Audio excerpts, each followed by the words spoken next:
do you think more people are actually genuinely deconverting today? And I ask because a couple things. There have been some major national stories on well known authors and sons of famous people who leave their faith. No story's ever been done on me keeping the faith and the baton being passed from my father. So it doesn't fit the narrative it wants to be told. But we also live in a culture in which everybody needs to tell their story and needs to come out and describe who they really are. So I try to figure out sometimes how much of this is just more attention being paid versus the data showing, no, really, we have more people deconverting. What did you find in your research?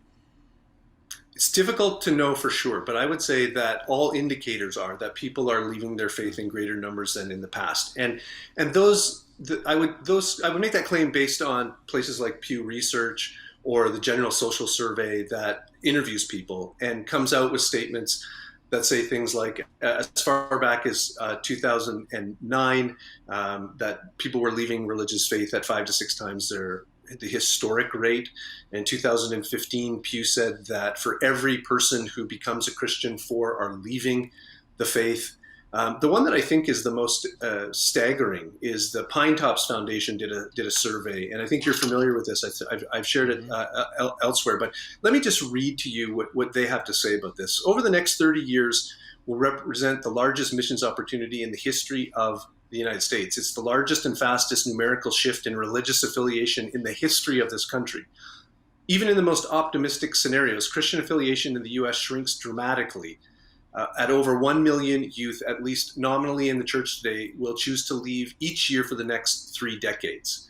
And then he says this: we believe that our best case likely underestimates the problem. Well, it's hard to find clear data, and I think that that's important.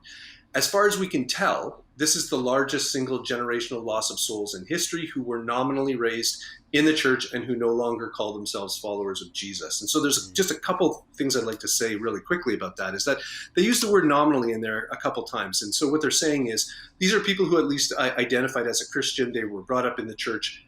What the level of their commitment was, what the level of their understanding was, we don't really know. And so are these people who were never really in the faith and part of the body of Christ to begin with, and are drifting away and walking away now because we live in the age of authenticity, where everyone has their truth, and the most important thing that you can be is authentic and to your own self.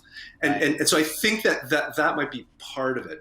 But it also does seem that the internet has brought right into everyone's homes the ability to gain information from outside sources that they never had encountered before, that if they hadn't encountered criticisms of the Bible or arguments for the existence of God, they probably would have just casually continued on in their faith. But it's encountering some of these really troubling things online that really has been a catalyst for a lot of people. So for those reasons, I think that, yes, I do think that more people are walking away from a faith that they once professed.